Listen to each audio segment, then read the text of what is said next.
Good afternoon, everyone, and welcome to Sunday Sessions.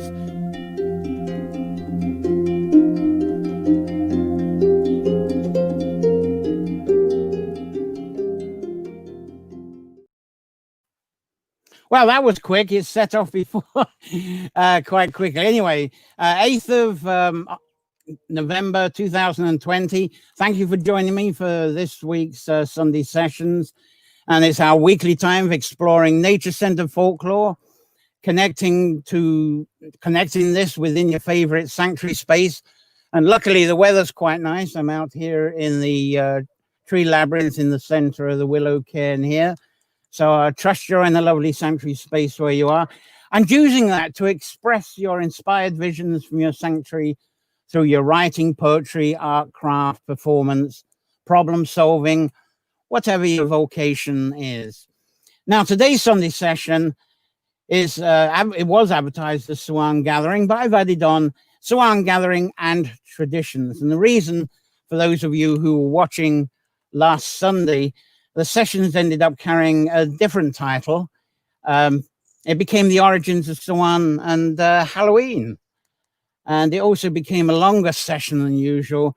Hour and a half, I think it was. So thank you, those of you who hung on for all that. But I cut a lot of the content out. It would have gone on for over 2 hours. So I've going to move some of it on to today. And today will continue.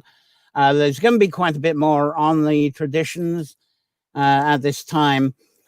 But it's a lovely show. We got some lovely poet guests on that's going to share with us.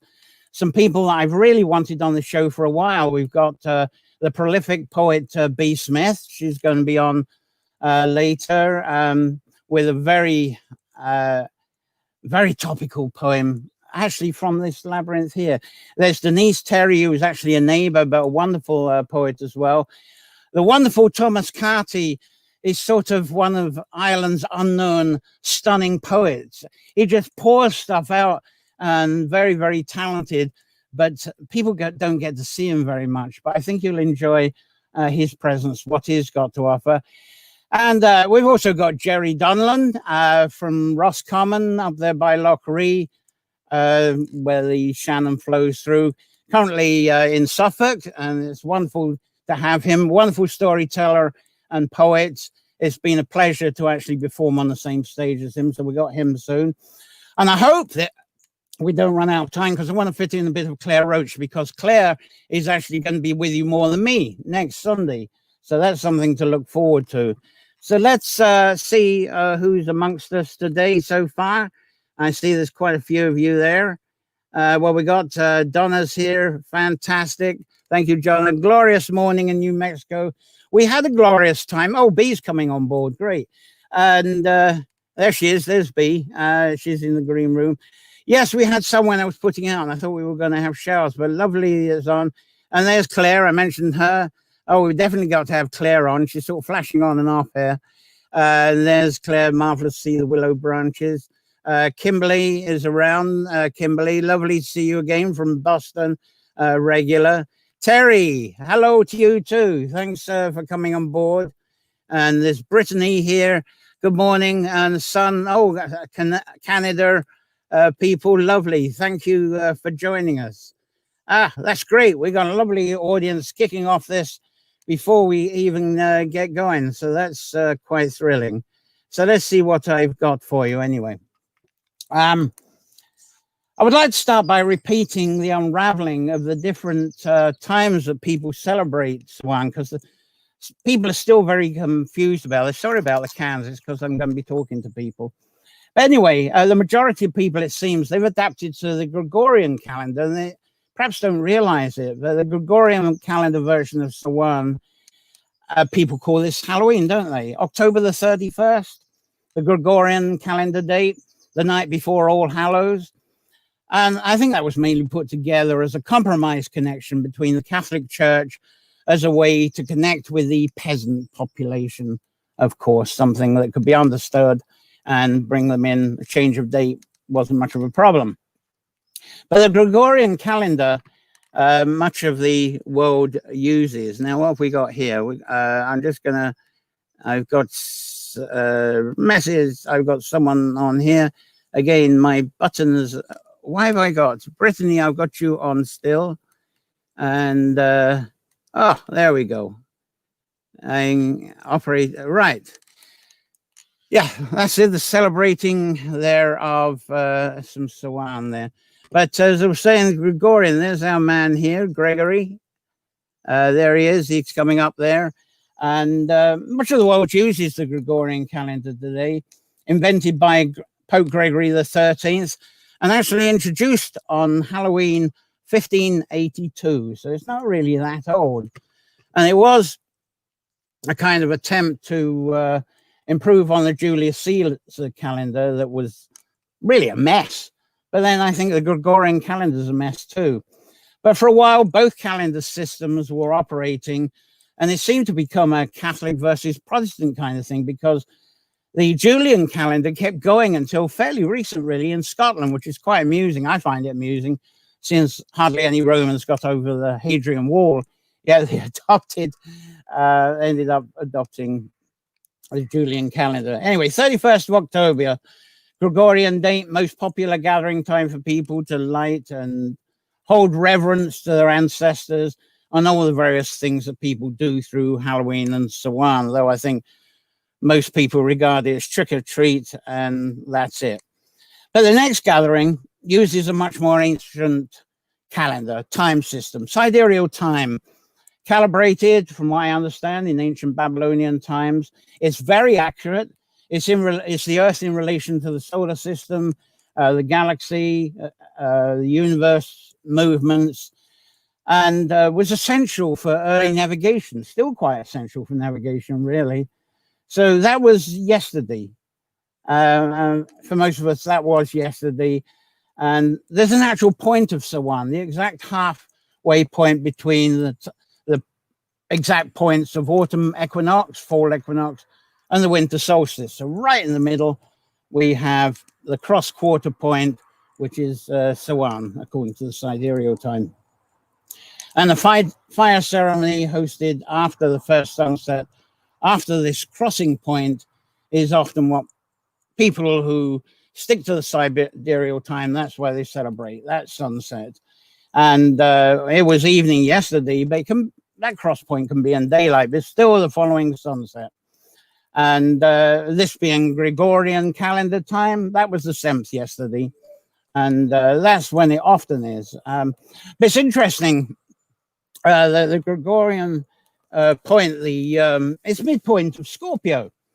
And much of the Scorpio imagery sets very well with the personality of the celebration, the intensity of connection, and the perseverance to make that connection and discovery. And I think in a way, what have I got? I got something here on there. There you go. Perhaps you can read that. That might sound it off a bit better than what I'm trying to mumble off. I think to make that a bit shorter, think Sherlock Holmes. I think if you think of the character of Sherlock Holmes, you kind of get what I'm thinking about here. Okay. Now, England, of all places, got close to this quarter date with their 5th of November Guy Fawkes Bonfire Night. But England celebrated this annually well before there was a Guy Fawkes trying to blow up the Houses of Parliament, maybe for thousands of years before. I'm going to come back to that a few moments shortly. But quickly on to the third ceremony date that people use is the first new moon. I think I got something on that. There we go. There's a nice dark moon for you. It's said today, supposed to be the first dark moon after the papal calendar of 31st of October. Now, this one for Samhain celebration, I think makes more sense because it's something that anybody can recognize. And there's very few people that are going to get the ephemeris and going to calculate the math for sidereal time. That's for the elite, of course. But for most people, they can see when it's a dark moon time. To them, that's Samhain. And they can calculate that. And that was the old way of celebrating Samhain, I truly believe. That's going to be middle of this month, isn't it? Now, the other question that comes from, people don't ask that, but I'm always asking it, where on earth did the Samhain word come from? we carry a sort of imagery that's been with us since the first humans landed on this island, now called Ireland. I think the earliest known reference, if I can bring it up, was from a scribe story in the 10th century, the Tuckmuck Emir, the wooing of Emma by Cuchulainn. I'm going to see, whoa, my screen has gone all wonky here. I'm going to see if I can pull that up for you for a spelling. There you go, if you want to copy that down. And I'm going to take the moon away for the moment. If I can, come on, moon. There you go. There you go. And the Tuckmuck, I'm probably pronouncing wrong, the wooing of Ema by Cuchulainn. And when Ema, in this story, Ema talks of Samhain to explain the summer coming to rest. And there's a lovely artist impression. There he is. There's Cuchulainn wooing the Ema there. Right. Let's find my buttons. It's because I put lighting over this, so it's quite interesting trying to get through this. And that's the first time, it seems, in some sort of storytelling, in the writing, in the Táin, that Ema talks of Samhain and explaining it as summer coming to rest. We think of it as the winter coming on board, but that's what she was referring to it. The summer's coming to rest. The harvest is all done. And I'm going to talk a bit about that shortly anyway. But there was a festival of Ullaid that seemed to come around this, the fact that the summer is done. And I'm going to talk about Tara a bit later, and that's quite similar. But this site, I think, is lovely. It's on the Cooley Peninsula. And here's on the map. It's north of Louth there. That's the Cooley Peninsula.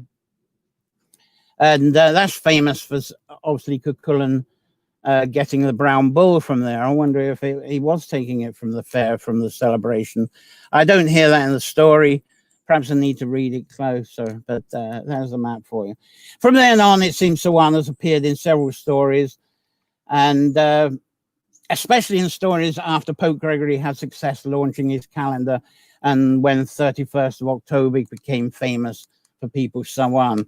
Anyway, I'm going to take a break. I'm going to get our first poet on now, I think, because we have got a few. And I've got Jerry Donlan. So let's, as I say, with Jerry Donlan and his work, he's got a couple of Samhain poems. There's one that I requested, and he's got a nice little satire one as well. So I'm going to attempt to bring on Jerry. He's sitting here in the green room. Hello there, Jerry. Hi. Hi, John. Let's get the cans on. Right, now I can hear me. I can hear you great. Can you see me okay? Yeah, absolutely fabulous. Lovely. And I'm doing this, otherwise there'd be an echo. Yes. Right, Jerry, what have you been doing? I haven't seen you for years. Well, since it's only 2 years, we had a wonderful weekend, didn't we, at Arda for the Atona Bidder Festival there. It was absolutely brilliant to see you and Claire there. We had a wonderful weekend, fantastic storytelling and poetry and music and all that. But I like you over here, I've been going out until, of course, this lockdown we've had with a monthly storytelling and poetry in our woods around Suffolk and that. But the one thing haven't done many. Today would have been the last one of our year, as a matter of fact. It's always the second Sunday in November that we stop doing it, when we have a break until March, until the clock goes on again. So of course, I must butt in here, because what Jerry's talking about here, and he started the same year, 2012, when we did Bards in the Woods in Ireland, and Jerry did that in Suffolk, and it's still going. It's incredibly popular, but obviously with the conditions at the moment, not possible. Jerry, tell us something about the poems you're going to share. Right, this poem, it's coming from Roscommon. I got to Sligo for about the first time in my life, only about 8-9 years ago, which is absolutely incredible. Been that close, but I left home at 16 and I'd go back there. But I got to Knocknaree, and I climbed Knocknaree, now known as Mills Mountain, and I was absolutely gobsmacked with the inspiration up there at the cairn and looking around, the beautiful, out onto the Atlantic Ocean.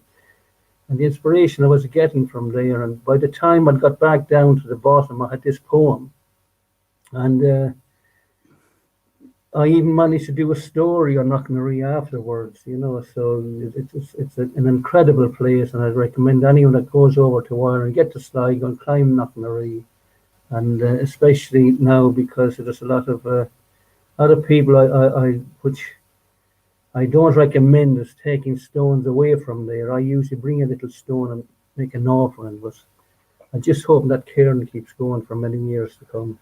It's a wonderful place. So I wrote this, and at that time it was only about 3 weeks before Samhain or Halloween when I was there, and I called it the Rock of Knocknarea. I wait beside this ancient rock, the Rock of Knocknarea, and gaze upon the stony tomb where Meath looks down on me. Peering through the veils of mist woven by the Sidhe, seeking souls who paid their tolls for this night to be free. Year after year I've lingered here, ancestors for to see, watching the darkening shadows fall on the Rock of Knocknarea. At twilight, the Samhain night, our ancestors will be free to walk again amongst their kin with the puka and the Sidhe. As darkness falls, ancestors rise and stand beside the Sidhe. Together they will wind their way to the Rock of Knocknarea. So that's my first poem, and I hope you like that one. And this one, about 5 years ago, I was outside on Samhain night. I used to smoke in those days. I used to go outside to have a cigarette. There was an apple tree in my garden at the time, and I just peered through a couple of branches, and I saw the moon. And this is what came to me that night. And I called it Samhain Moon. I watched the moon through the apple tree. It was Samhain night, and all the spirits were free. Little did I know what was in store for me the night I watched the moon through the apple tree. The moon was full, not a cloud in the sky. The planets seemed to wink as they trundled on by. I strained my eyes between leaves to see the beautiful moon through the apple tree. Through the leaves of the tree the moon did shine. Those moonbeams were so fair and fine, and I wondered if the beams would break free the night I watched the moon through the apple tree. Then a shadow passed over the apple tree, and a strange odd feeling came over me. I held my breath, but the shadow did not flee the night I watched the moon through the apple tree. A darkly shadow flitted round and round, and my 2 legs were stuck to the ground when I saw 2 beady eyes peering at me the night I watched the moon through the apple tree. I opened my mouth, but I could not speak. All I could utter was a tiny squeak, when all of a sudden I was in front of me the night I watched the moon through the apple tree. A fine strapping witch was straddling a broom, and then I thought I had met my doom, when from beneath her pointy hat she leered at me the night I watched the moon through the apple tree. She asked what I was doing there. It is Samhain night, do you have no fear? Or do you think you were brave? She snarled at me the night I watched the moon through the apple tree. But still not a word could I speak, and then I heard her besom creak as she rammed the shaft straight at me the night I watched the moon through the apple tree. The shaft she wedged between my thighs, and it brought a steady flow of tears from my eyes. The witch sat upright just behind me the night I watched the moon through the apple tree. She said, "Hang on, you are flying with me." Then I felt a bony hand on my knee. She started to cackle and giggle with glee the night I watched the moon through the apple tree. To the starry sky on her besom we flew. How far we ventured I never knew, 'cause my eyes were tight closed and I could not see the night I watched the moon through the apple tree. Face to face now on the bosom we sat, or sorry, on the besom we sat, me bareheaded, she wearing her pointed hat. When we landed on the ground, I cried, "Glory be," the night I watched the moon through the apple tree. She said, "Now off go, I've had enough of you. I must make haste, for the dawn is due. Now go home to bed and forget all about me, till next time you watch the moon through the apple tree." So there you are, John. There's my couple of contributions to your wonderful afternoon. Brilliant. Oh, thank you for the apple tree one. That got me off the hook because I'm not being able to include apples today, so that's covered it. Anyway, it was lovely to have you on. I'd love to have you on longer, but we've got quite a thing going on. But I'd love to get you back here for the different ones. It was great to connect with you for this time. So all the best there, Jerry, and thanks very much for that. Thank you. Bye. Have a great winter. See ya. Oh, that was wonderful to get Jerry on board. Fabulous.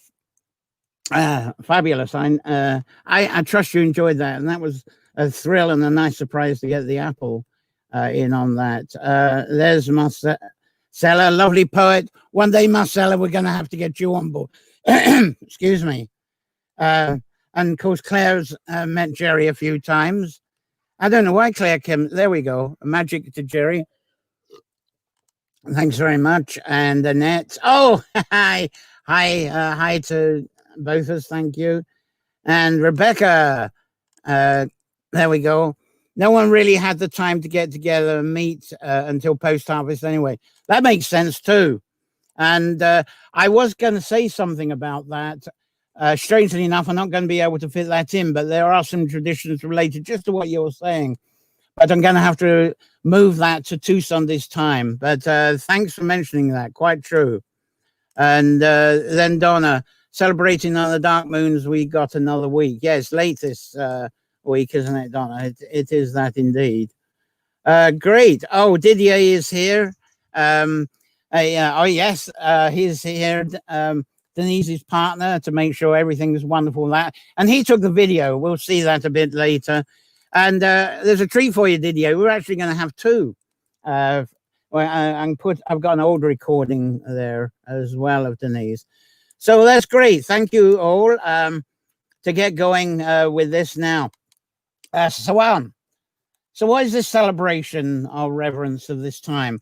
Another we sort of question with that. There we go. There's a nice bit of symbol that fits with that. I'm going to talk a little bit briefly about the reflection on ancestors, and that's what a lot of us think about. The interpretation of ancestors seems to be very wide. For some people, it seems to be a visitation to the memories, even psychic connections to members of our families and distant families that have passed on. For other people, seem to expand this into including the entire human ancestry that's been on this planet, or even a local dynasty of the space around the neighborhood, the land where they're living in. Now, one common thread appears to be the connection to mentoring, guidance, and wisdom. And I love this for explaining that. I'll give you a moment on that one.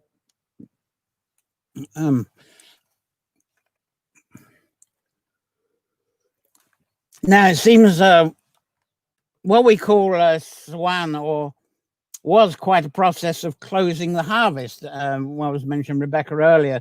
So people were so busy with the harvesting, and it gets more and more intense, but this is the time when it's closed off and things happen. I'll be talking about that as well when I get to Tara. But it's a time of paying the debts is part of it. People are getting together because one of the things they've got to do is pay their debts. And that can be symbolic of many things. Now, I'm going to talk about that shortly, but I'm going to get on to our next poet, Thomas Carty. Unfortunately, we haven't got him live. I got a picture of him there. There's Claire in the background because I think she gave a bit of music. This was at the festival. I think it was Face Fest, Charlton Castle in Offaly. But unfortunately, Thomas was on a night shift and is still fast asleep. So I'm going to have to use a recording of Thomas. And this is actually a lovely recording. If I get right down to it, and I'll share this with you. And this is a selection of Thomas's short poems. I'm sure you'll enjoy it, and I hope this works for you.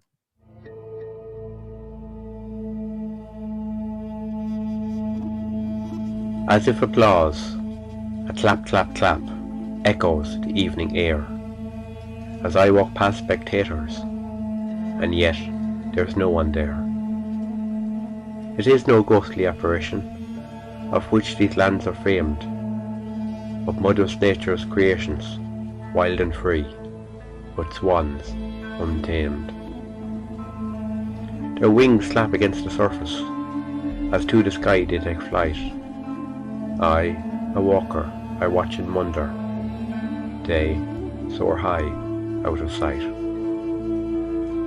I wonder what they think of us, as we work and worry in our homes. I wonder what occupies their minds, when like fools like me, it's not writing poems.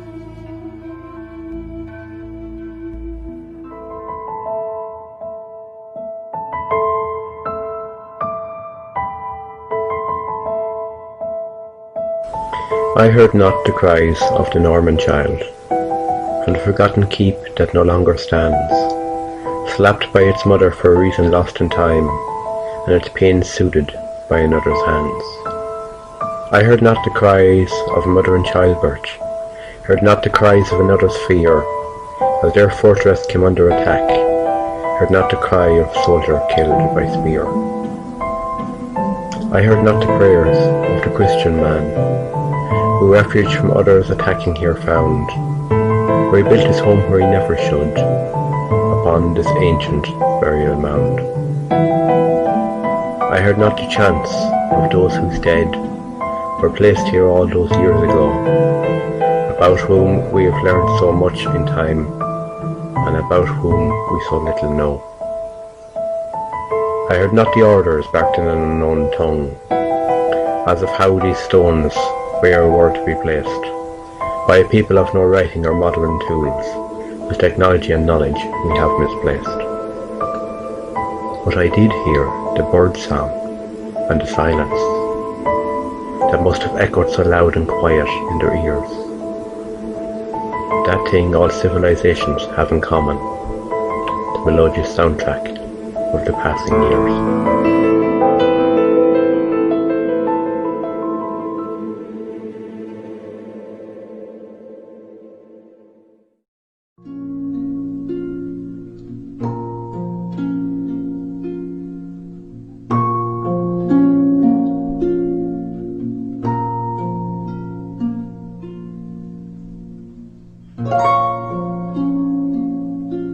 The bird and the bee and everything that we see, the brown and dark earth and the grass that is green, all that is nature is living and good.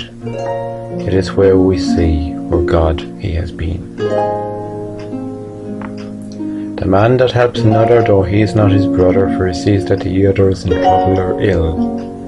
In that man we see, in our fellow man, God is at work, he is working here still.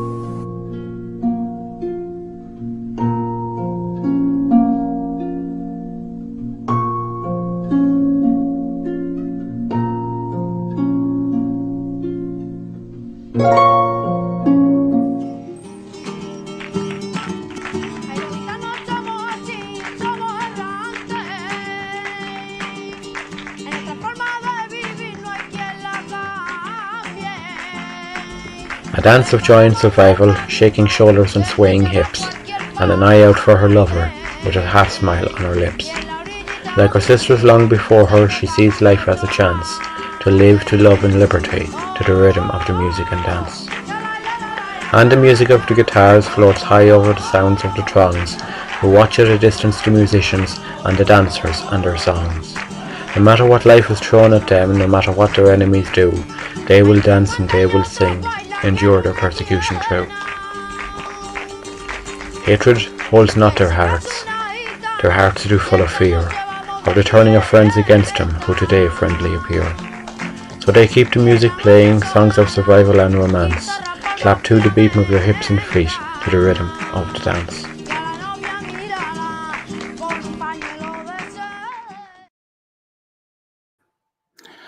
Hi, that was Thomas, and I trust you enjoyed that.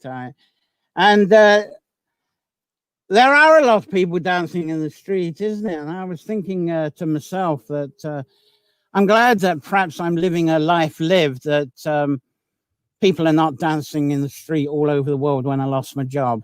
So joy to all those who are enjoying some joy just now, which I think is most of the people that are watching here. Any more comments. You've probably all been mesmerized by Thomas there. Great. So I'll move along here. And I'm going to move on to Tara, which I didn't have time for last week. I didn't have the time for Hill of Tara because I could go on for ages about it. But the first thing that stands out in Tara to me is if the mouse would stay still. Come on, mouse. There we go. It's kind of moving. Well, there's Tara anyway. There's a picture aerial view there by Anthony Murphy. Anthony Murphy, that's one of his, Anthony Murphy's. But the thing that to me that stands out, and Claire again, is the mound of hostages. And it's about 5,000 years old. And it's actually aligned to the Samhain cross quarter. It would have been aligned yesterday. And if there'd been sun there, it would have shone right through that gate there. That's an old picture. And then they kind of did a restoration job. There's the front of it as it looks now. And at the cross quarter, Samhain, sun goes in there, illuminates it. Unfortunately, I haven't got any pictures of what it illuminates at the back. There is a back stone there. And there's actually a stone to the left of that. I think I might be able to show you later. I'm not sure if I've included that in my collection or not. But it's kind of a mapping stone. Anyway, not to worry. That gives you a sense. The mound of the hostages. First thing there, and very important, I think. And then a similar phenomena happens at Cairn L, which is at Carnban West at Loch Crew. And there's, I didn't show this one last week. There's what happens there, the sunrise over the hill there. And where I'm standing is in front of the cairn. And I haven't got the picture this week. I showed you it last week. It lights up a standing stone inside the cairn once you're through the gate there. But bear in mind that this happens at the cross quarter, the Samhain cross quarter, around the 7th, like yesterday. It doesn't do like this place. I'm quite amused by this because there's a lot of people have quite a song and dance about this by saying, the sun goes into Listergill on the 31st. This was deliberately rebuilt to do that. So, and of course, this place was originally built thousands of years before there was a Gregorian calendar. I'm using that as an example of just how we've been twisted in two directions. And there's an aerial view of that to show you what I mean. That's just like a pile of stones to represent. They've done a great job, but unfortunately, they changed the calendar on the place. Alignments of the megalithical sites, they do follow sidereal time. And why and how they did that, well, that's a mystery I don't understand. How on earth did they know how to make these alignments? Hell of a mystery. I've never worked it out. Maybe someone in the audience amongst you can tell me how. Put it in the comments if you know. Now, somehow the alignment of the mound of hostages seems to have inspired, and this sort of kicked things off.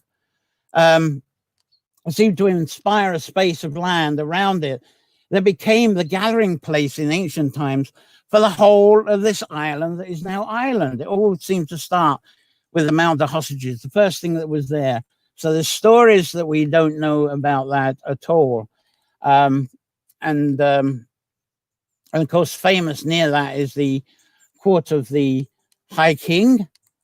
And it seems there was a post-harvest process of council meetings all around this island. And it started off with local meetings. There'd be local meetings at the end of harvest. There'll be trading, clearing debts, sorting out disagreements when people are disgruntled with each other. All this has to be cleared up. And then when that's done locally, the local representatives would go off to a regional area, maybe the chieftains. There'd be more gatherings doing the same. And it looks like as if there was a process, almost like a famous election just now, a process that just kept sorting things out, balancing the books, balancing attitudes, balancing agreements so that there was peace, hopefully peace amongst everybody, gradually processing around the island.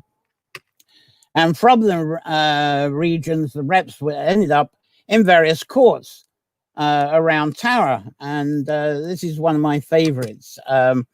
This one's here. I don't think that sign's there anymore. The Rathgronia because that's relative to here, because Grania, there are Grania stories from around here as being a chieftain around the hill of Cage here. I won't go into that one because I cover that in other Sunday sessions. Anyway, just to give you an idea what goes on, this was actually a group here that I had. But there we go. We got a meeting inside the Rathgronia. People clearing things up between themselves. Actually, they were clearing things up between themselves. It's the first time these people have met, and they were kind of bonding with each other. So there we go. We were putting it to purpose, the Rathgronia. But anything that wasn't cleared up, it got settled here in the court of the High King, another area. I don't know who took that one, unfortunately, but there's the court of Cormac, and you can see where the so-called Stone of Destiny is on one of those. So it's as if the approach to the Samhain was a time of making agreements, securing laws. Purpose of this seemed to be a strong belief in how humans connected together on Earth, because how we connected on Earth, it was believed, that's how it was in the other world. If we couldn't sort things out here, it's not going to be a pleasant experience when we get to the other world. So get it sorted out here, and we'll have a paradise over the other side. And if the other world was disrupted, then there was this other superstition that if we disrupt the other world by not getting on the next year's harvest and our human health, it'd all be, there'd be no good. Parallel, deja vu, I'm not going to say any more. Anyway, there was definitely pressure to get things right. And it seems there was a strong belief in divine interference, and that divine interference gave us guidance in all things. And I saw this lovely slogan here that kind of, I think, explains that very briefly. And this being strongest when the veil between the two worlds was its most thinnest. There we go. Another one of Claire's featured a lot. I love this one. Is very much to me a symbol of being the veil between two worlds there. But Samhain is believed to be the time and the alignment of the mound of hostages somehow. And that alignment to the mound of hostages to me somehow inspired Tara to be that place to gather to honor the veil, because the end of the harvest coincided with when that light entered the mound of hostages. All ties together. One was a seed for the rest of it. Now, there's some old stories telling that the Sidhe and their serpents would attack castles and forts if there was disrespect of the Sidhe at this time. But I got something in my Bathing in the Phase Breath book, the Handsome Frog, that goes into that a little bit, but we'll leave that for another session. And certainly Samhain time seems to have grown into a time of increasing superstition. There's a lot of superstition banded around this time. And there's several stories that tell of this time of the Sidhe and all goddesses mating with human men, but I don't have any photographs of that to show you at this time. But with several stories, that mating of the Sidhe and the goddesses it was much more than one night stand. It was, from the stories, it looked like as if it was an experience from Samhain through the winter to Imbolc. Now, some call Samhain the beginning of the new Celtic year, the beginning of the Celtic year. I can't go along with that myself, because I think that's a modern human concept. We're conditioned, I think, with concepts of beginnings and ends. There's a Celtic year for you there. And the way I view it is, this is a time from now, Samhain until Imbolc, is a transition into what seems to be a still season, kind of a weaving transition, especially underground, and all the stuff that's getting woven underground from the debris from this year, and being into a transition of new births at Imbolc. I'm going to go more into that in 2 Sundays' time. But anyway, Samhain is still part of the endless cycle rather than being a beginning to the end. That's my belief on that. I believe, as you know, in the cycles and spirals. Excuse me. Another site of mystery is the banqueting hall. That's a feature. Look at that. Going up, you can see the Court of Cormac in the distance, and there's the banqueting hall. That's sort of long furrow there. Quite a feature. And the two main stories of this is that there's gaps. This is taken on a frosty morning, so it might not be clear. Can you see the gaps in that? It's said that each of those gaps along the banqueting hall site there is where roads from all parts of the island met. So the roads from all over the island, they all came trundling through the landscape, and they would all meet, and they would all end up in the banqueting hall site there.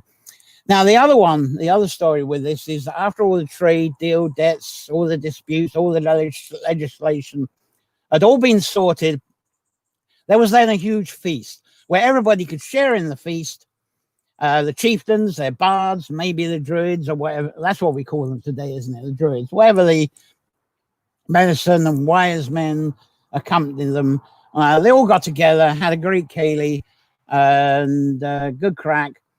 And some stories tell that this feast, this festival, wasn't every year. It actually happened every 3 years, and was organised even by Cormac MacArt about 200 AD. What was before then, from the time of the Mount of Hostages up to 200 AD, still quite a mystery. But what is said at the end of this feast, this triennial feast, is said that the whole banqueting hall, imagine this, look at this length again, the whole banqueting hall was set on fire. That was all built. Imagine that was all wooden thatch that they'd been building for 3 years. Poof, it all went on fire. And there's some stories, the gruesome stories, of course, is the bodies of those who passed on recently. I'm not sure, but it was said the bodies who were passed on, they were then put onto this fire. And when the fire was down, all the embers would be put into pots to take home and share, and share again. Maybe the wise men that congregated for the final meetings, they took them back and they were sharing. We don't know. We only know by the jack-o'-lanterns, of course. Now, whether the fire to light this fire of the banqueting hall came from the fireplace at Talaka that I covered well last week is uncertain. But it seems obvious from other stories we're told that that's somehow where the fire came from. There's also questions about the actual distribution and sharing of the fire, though. We're familiar with pumpkins, but as a child, it was always turnips. I think that's a lovely picture of a couple of turnips there. And there's a lit one there. So that's how it's said we carry the fire. Well, certainly as a child, and some people have gone back to turnips lately, I noticed. But it seems the first written reference to the Samhain fire was in the Celtic Romance time in the 19th century. And there was Sir James Fraser, Scotsman, in his book, The Golden Bough, in 1880. And he certainly makes great reference to the Samhain fires in that. But I believe that the Samhain fire traditions is a lot older, of course. Everything doesn't have to be written down. As I said in past Sunday sessions, the stuff that's written down seems to have been sponsored by the elite. They wanted stuff archived about their lives, not of the common garden peasants. They don't really come into these great annals because the bards weren't kept by them. So the stuff may not have been written down. But I don't think the first Samhain fires evolved from Stingy Jack. Most people know the Stingy Jack stories. Google it. I'm not going to talk of it today, not enough time. But there's a bog landscape phenomena called ignis fatuus, the foolish fire. And I think I got it. There it is. There's a foolish fire. I wonder if you get the sense of that. It's in a boggy area. It's not a fire, but a light illusion that flares up on the bogs. There's someone here. It's very difficult to get photographs of it. I hope you can see that. It's like a flickering that comes out of the bog. It's like a miniature northern lights that you see in the sky. They're huge. These are sort of like flickering, similar color to what you get in the northern. And when it seems, I can understand when people have got their mead and their whiskey and their cider, they're going to look at these and they're going to start thinking, wow, these lights are the fairies, ghosts and spirits that are carrying lanterns. And I think this brought up a tradition, again, out superstition, to appease the fairies. Now I've got to get to some more pics here. It's to appease the fairies by putting out poteen and raisin bread, brack, tea brack, and like people putting out stuff Bridges Day. I think some people still do this on All Hallows Eve, on Halloween night after the trick-or-treaters are gone. You couldn't do it before they had gone. Put out the poteen and your brack on your windowsill, and of course the following morning the poteen will be all gone, and there'll still be a bit of brack left. So they weren't that greedy, I suppose. There's some brack here. There you go. And if you don't know what brack is, there it is. Some people put coins in. I'm not going into that tradition this time. Might do another time.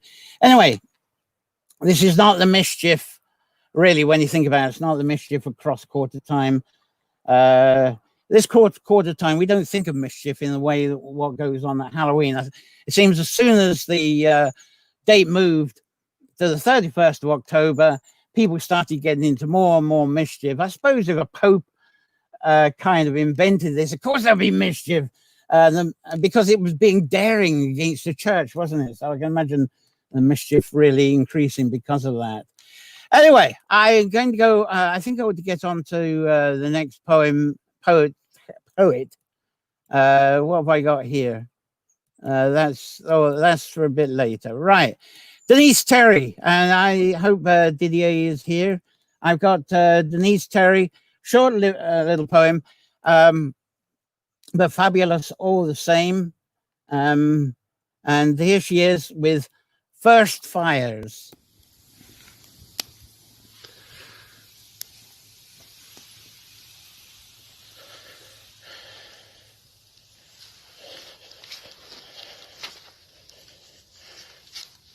Blessings, as the first fire's golden warmth light up the dark, the tears fall from the silver skies, carried on the east wind.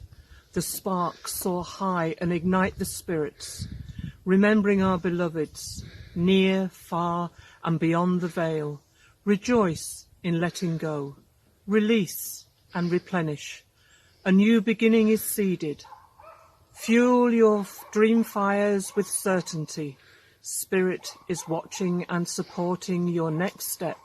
Sing, dance and celebrate the Celtic New Year. Merry be.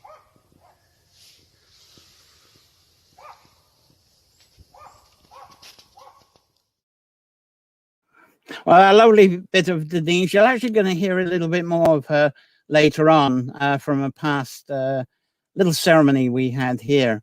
But some of you, Charlene's here. Hello, thank you for your stories and wisdom. Thank you for being here.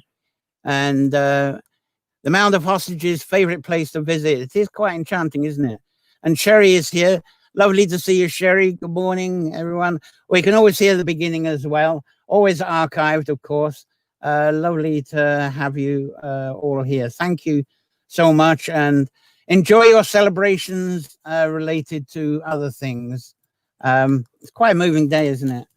Anyway, it does seem, I don't need that for now. It does seem the Tara Samhain Festival actually spread to Wales. And sometimes I wonder if the Tara Fish was actually inspired from Wales. I forget, I used to tell a story of the Leinster kind of druids and chieftains and the Welsh one. They used to compete with each other. And I'm wondering if Tara actually was inspired by Wales. I'm not sure. But it was called the Calangay. Let's see if I can, Calangaya, see if I can get spelling for that for you. Oh, I forgot. Here's something. We had Thomas on. There we go. Writings in Rhyme. If you want to get Thomas Carty's poems a bit later. Writing in rhymes. Anyway, this is what I wanted to show you. Calangay was in ancient times to the Welsh the first day of winter. But what's happened in Wales, trick-or-treats come along. They've moved it to October the 31st. It's no different. It's just a word now, unfortunately, for the same as what we all do around the world, the trick-or-treat. But there, if you need the spelling, there it is for that. And then that kind of moved to England, and England, they've got their bonfire night, and it's something, again, that's a kind of tradition that's kind of fallen out. Big thing when I was a child, there was the going around penny for the guy. You'd make a stuffed sort of character, and your parents couldn't buy your fireworks. They couldn't buy all of them anyway because they were pretty expensive. So you just go hustling around the shops, get pennies, you pick up bottles and get the refunds on those. And eventually you get yourself enough to buy a few crackers and rockets and all that good stuff. That, I think, is definitely related to the Guy Fawkes. And there's a whole sort of collection there ready for the fire because they've become quite communal. So everybody brings their guys along for a good old burn up. Again, I was saying the bodies went on the fire at Tara. To me, that's what that's related to. Very macabre, I know, but as kids, we thought that was jolly at the time. But my favorite thing from the bonfire night was the baked potatoes. There we go. Now we're cheap now. Those baked potatoes, they're in foil. But boy, when you actually open them up, don't they taste a lot better than from the oven? When I was a child, we didn't have the foil. We just threw them in. They were King Edward's potatoes, nice thick skin. They'd be all black. And you just peel off the black skin and you got this lovely potato with the butter that you have inside. But Ireland, of course, they have the colcannon. The colcannon depends on the region what is in it. Some areas it's the mashed potato with the scallions, the spring onions. Others it's with the cabbage, and some is scallions and the cabbage. But of course, Ireland being a foodie country now, the garlic has gone in, the bacon has gone in, the ham has gone in. Sometimes the sausage goes in, and the dulse seaweed that can go in as well. Anyway, colcannon, absolutely gorgeous. I like that as much as baked potatoes. And those of you who have that, I'm sure that's with you as well. Right, there's a couple more comments. Let's keep catching you up on that. Claire is uplifting. Oh, Denise, yes, very uplifting. And we got some, you'll remember the Denise that's coming. Thanks, Claire. Thank you for that. Right, I've got time for one more thing today. Well, it's actually two more things because we've got Bea who's patiently waiting, and she's a part of another segment that's that I love, but it's more local. But there we go. If I get the Scottish Guisers, there we go. I'll bring that up. And there's, in my Scotland life, the guising was a major thing, and it used to be very widespread, very much a big thing on the Hebrides, the West Coast. It sort of disappeared on the East Coast quite quickly. But I just love the guising tradition because I was, from a child, I've been into the folk drama. I've been into that whole tradition that's represented by the guising, that's represented by the mummers. So I'm very passionate about this. And the guisers, they dressed up. There's some Hebridean guisers doing the best they can to dress up with what they got, because bear in mind, they didn't really have much and didn't have access. They didn't have the roll-on, roll-off ferries as frequent as they have now. But the whole point of the guisers dressing up is imitating the raised dead. They pretend that they were the dead that have come out of the ground, and that they would go and haunt people, and they would go up to their cottage doors and claim that they are the risen dead, and they would bribe people into them giving them something. Otherwise, they would put curses on them for the year so that they would perhaps even be dead in the year ahead. So again, another sort of macabre sport that was done by the wee ones in Scotland, the Guisers. And sometimes they were silent and they went into mime. And the reason they went silent is so the voices wouldn't be recognized. Otherwise, you're not the risen dead. You're Alistair down the road there. And no, they kept silent. But people seeing these, the zombies, quick, give them something. Yeah, and I'll tell you what they give in a minute. The others, there was performances. Now look at these. You'll recognize this. This is from another part of Scotland. performance. And these people, they were more focused on this was a development. This was about blessings on the home with those characters. And the one thing you would do if you get these coming into the door, you'd make peace with them. And what you would give them is soul cakes. These are soul cakes. And what you do with the Guisers, they have to perform. If they're not silent, they actually have to perform something for you. They have to actually perform a play of regeneration of the dead. It's a play of how what we regard as bad and evil becomes good. And it's play and rhymes. And this is what they performed. And after they've done all that, they get these soul cakes. And the reason the soul cakes are handed is a wish that the Guisers would take them back to the underworld where they came from, and would pass them on as a blessing for those that had died in the family that had died. And they would be given an apple too. So thanks, Jerry, for that. They would be given an apple and hazelnuts. And of course, what will they do? They would go away and they would eat the soul cakes, apples, and hazels themselves. Of course, they didn't take them to the other world. And of course, it's very much in the Santa and Tooth Fairy tradition. But that's what the Guisers were about. Think how that's been watered down to trick or treat today. You don't get any of that. And it's actually, unfortunately, disappeared very much in Scotland as well. So I'm glad to have actually lived through that myself. But Mummers plays came out of that tradition. This is more sort of mummery. The Wren boys as well. But they're connected more, it's Irish, more connected with weddings and to bring blessing to the weddings. But also it's how the ancestors, the past ancestors, those that have passed on, how they managed to attend the wedding as well.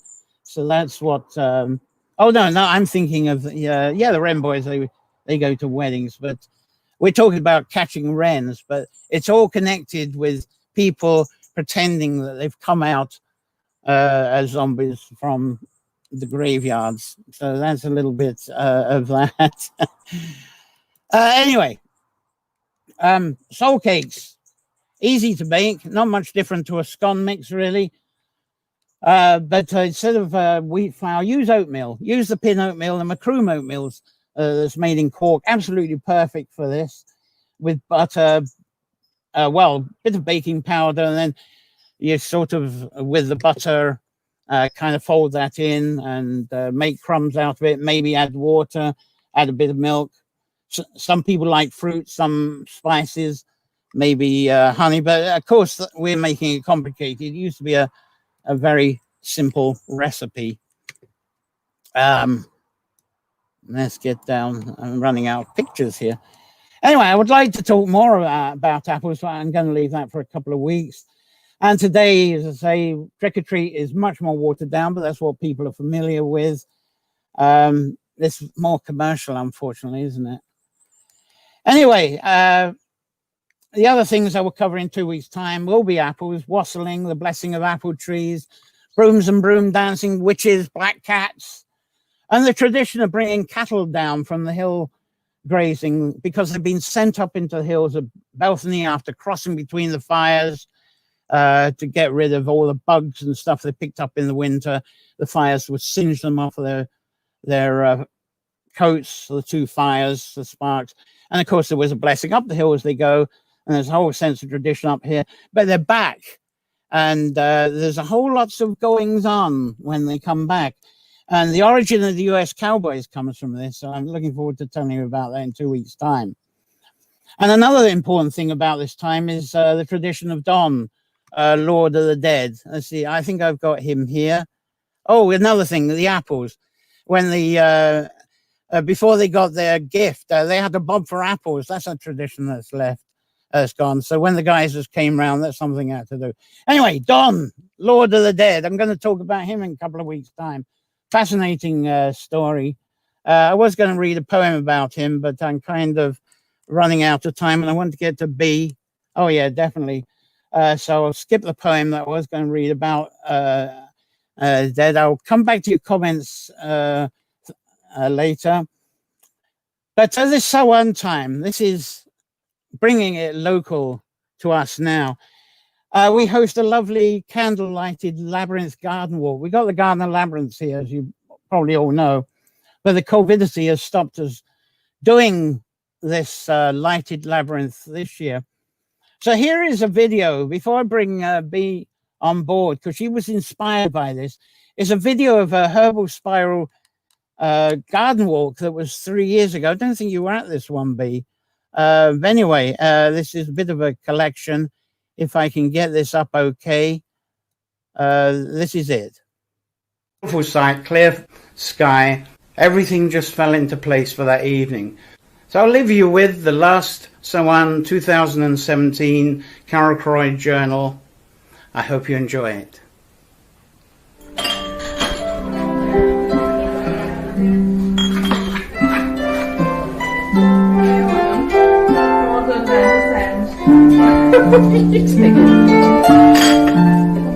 All done, Jella? Oh, yeah, yeah.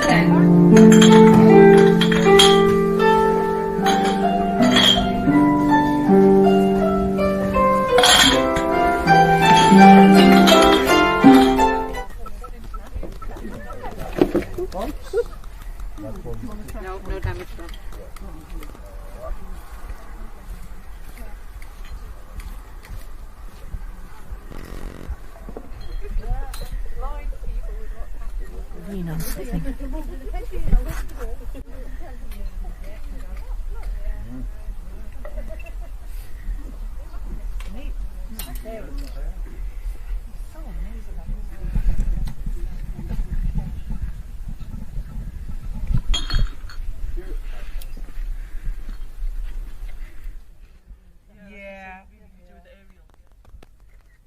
Light dances upon storm-drenched earth.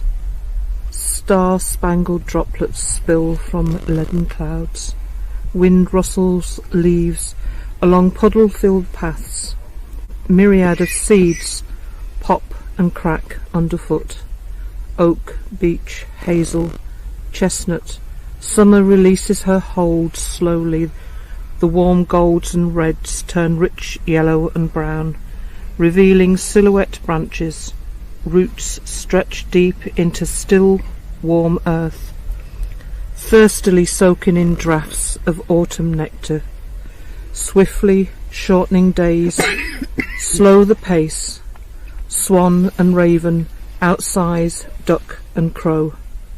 Clouds of starlings rest in neat rows on wires and rooftops, awaiting the stillness, readying and replenishing for another swirling sky dance. All is mirrored in the still lock, as above, so below. And now the earth holds you even closer to her. Death, the deepest and often the last initiation to stretch the heart so wide, and turns oneself inside out.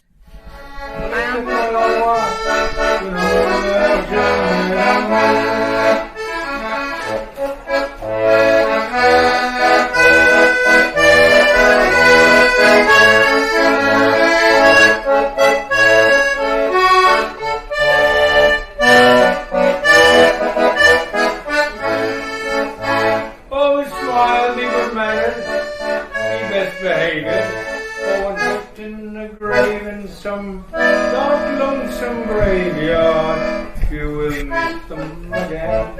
You won't feel so brave, you'll just keep on good terms with worms, waiting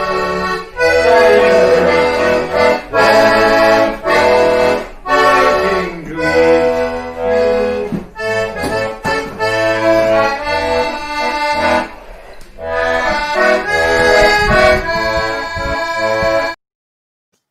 Well, that's a little bit from there. And that was at the end, that was Mike Absalom. If you didn't catch that, there was Be on Good Terms with Worms, and very sort of Halloween-y so on. Well, at last, thanks for your patience hanging on, Bea. Here's Bea. This was last year in the Tree Labyrinth, and she is going to, Bea has got a wonderful poem on this, and it's lovely to have Bea on board. Very abundant poet, has written beautiful meaning entertaining poetry. I'm going to bring up, where is she? She's got a kind of lovely blog website with lots of poems on. If you can get that one. Anyway, I'm going to bring B on board now. And hello, B, at last. Thanks very much for at last. Can you hear me? Oh, very clear. You're wonderful. And you're looking great. Thank you. Good. And I want to say thank you for the very positive Scorpio message or characterization you had at the beginning. Oh, I because so forgot. often we Scorpios have such a terrible reputation. You know, they badmouth us, and that was, you know, that was very kind, John. I appreciated that. Oh, great. So, Now, what have you got for us today? Well, as you mentioned, I came back from the lantern lit tree labyrinth event you had last Samhain. It was an amazing evening. The moon was very full. I don't know if it was an exactly full moon, but it was very plump, and it was just a wonderful night. And watching the video you showed before, I mean, everybody was scampering around lighting candles and jam jars and setting them out. And it was a wonderful communal event. And then we all went into your cottage and we ate nice things. And yeah, we all look forward to being able to do that again sometime soon. So anyway, I wrote this poem afterwards, and I have dedicated it to you, John. And it is called Labyrinth. Surrender to amazement. Be found in the lantern-lit labyrinth, surrounded by velvet darkness. Above, a cloud-scudded sky is blanched by a pregnant moon. Remember once again, you may find who you truly are. Bewilderment may find you a miracle so fervently beseeched it was forgotten. You may breach the maze in your mind in the night's blooming darkness, its welcome silence, in the scrying for your future, reading the embers in the need fire. That's wonderful. And I have put this, it's lovely to get you at last. And if everybody can really get that down, and B comes out with fabulous poems, and there's wonderful ones I hope that you'll come back and share with us another time.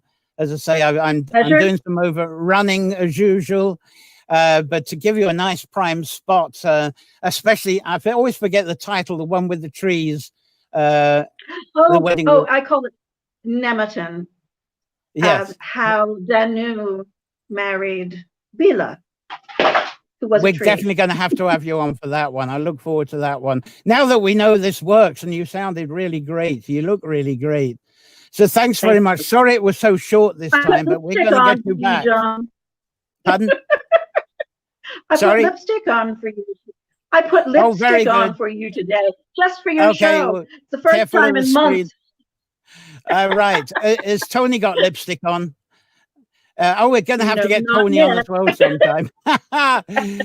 We'll get Tony. Lovely to see you, and thanks. Sorry it was so short, but thank you so much. Oh, that was gorgeous. Too short, of course.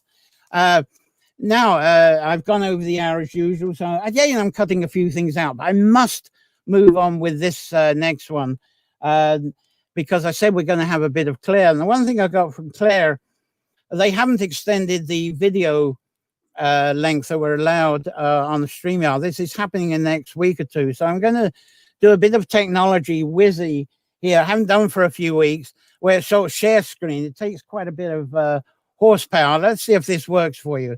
And I trust you will enjoy this. This will be with Claire. And this is actually got Claire, and there's some photographs wedged in of what B was talking about, the tree labyrinth, lighted labyrinth. I didn't have a video for that last year, but there's photos, and it's in with this piece by Claire that's very fitting for this Samhain time. So I'm going to try and get this going for you. Let's see if I can get the right buttons. And there it is. Right, we should be on the rock and roll. Here we go.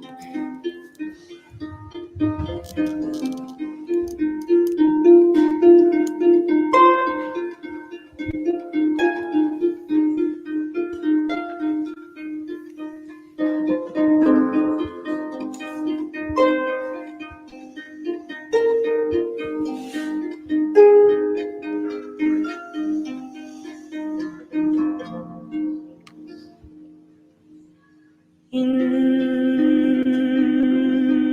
the midst of that deep night, I was awoken by the screeching fox,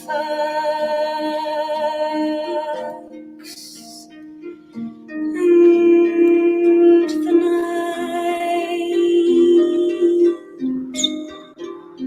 was so fragrant and silent.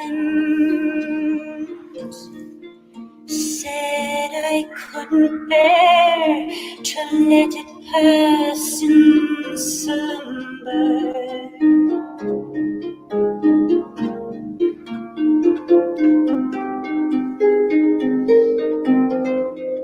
So I walked by the fields and through the misty night. My way was made clear through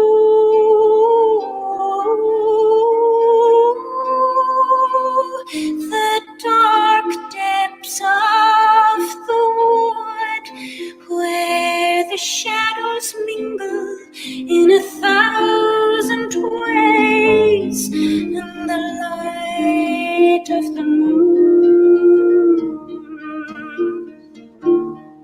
was sheltering me from the dark night. I see him standing, waiting there for me,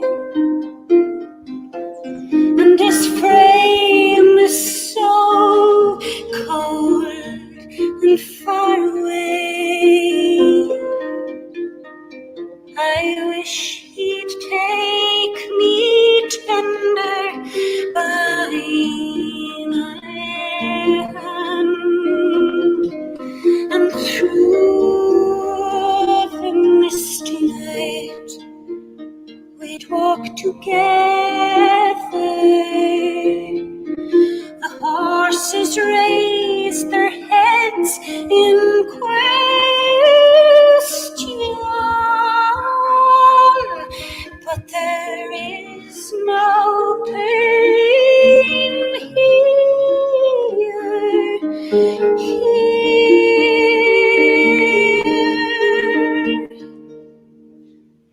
And as I stare upon his perfect face and see the fathoms deep within his eyes, the sadness, the human loneliness, he says with a sigh, things are not right, and he goes.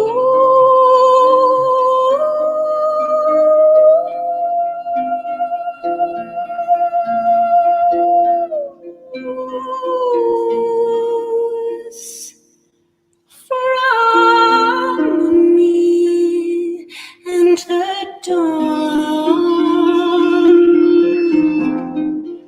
is slowly chasing away the moon.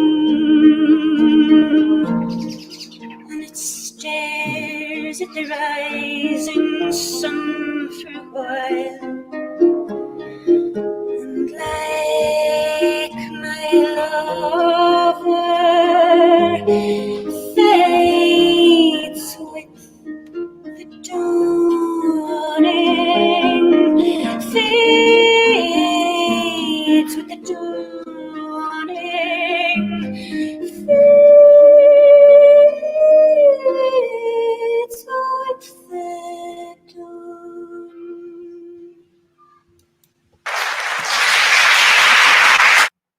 Wow. How do I get back? Yes, I'm back. Well, that was, I hope you enjoyed that bit. Let's see. That was Claire. We got Claire next week. I'll talk about that in a moment. There's quite a few comments from you. Poems lovely, especially the Candlelit Labyrinth. Thank you, Donna. And what? There was a show. Then Marcella, Claire, Magical, Court, and Sherry. Good afternoon, B. You look great. There we go. Love the poem. Thank you for that, Sherry. And Claire's here. B, beautiful poem. And look forward. Thank you for those comments. Now, getting back to where I am. Before you go, definitely well before you go, tell you what's coming up. But during these Sunday sessions, there's a lot I leave out. And it's to make room for guests and for your comments as well. Yeah, a lot of leave outs to leave room for guests, comments, as I say, I was mentioning with those. And as I've been pointing out, I'm creating a she, water and tree folklore course. It's going to take these subjects that I seem to cover and flash through on a Sunday, take them much deeper, much further. And for a while, there's not going to be a course fee with this, but I'm going to invite you to subscribe to the course. Karakuri Labyrinth Gardens and these Sunday sessions, there are subscription charges I have to pay to keep this going.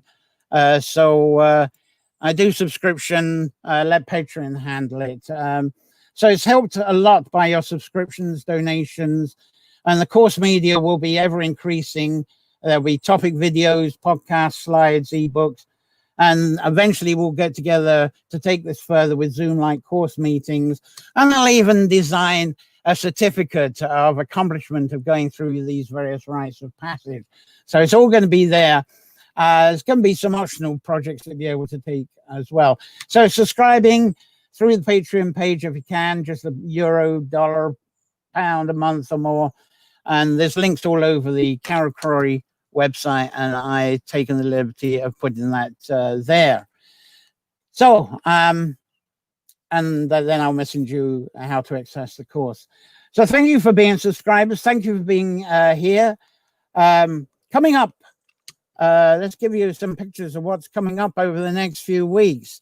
We have next Sunday, it's an introduction to harps and bardic folklore. I'm going to do a bit on bardic folklore and then hand you over to Claire, who is going to, we did it here at the cottage last year, absolutely fabulous, where Claire shows that you don't need to go onto musical courses. You don't need to be proficient musicians. Just one string can get stuff out there. Imagine the stories you've got of the Doida, the Dagda, and of Coran. They had simple harps where they would be using one string. They'd be holding them up to the wind, but they have their voices. Look at what Claire was doing there. That's a good example with Claire there. That wasn't out of How to Play the Harp book. That was Claire with a voice with the song, and the harp went along with it and helped with the magic. So that's all coming up next Sunday. And then the stuff that I've again missed out on the 22nd, and I've kind of missed that. We're going to have preparing for winter, folklore, food, foretelling. It's going to go more into sort of November traditions, especially the cattle one that I really would love to get over to you, because that's a lovely transition into the December story. And then on the 29th of November, another own ones are very popular here. We're going through the divination story. You know, it was too much for one. I split it into 5. Divination story, 29th of the November. So let's have a quick look at, see what else you're still commenting here. Thanks again, Sherry. Thanks for bringing a lovely, it's always a lovely group. And Kith's here as well. Fabulous. I'm glad you enjoyed that. And I know that Sherry enjoyed Claire. There you go. Brilliant. It's lovely. That was a lovely bit of magic. I'm glad that we managed to get that going. Wonderful. And so if I can get myself into gear again, I've got so much content I've been sharing with you today, haven't I?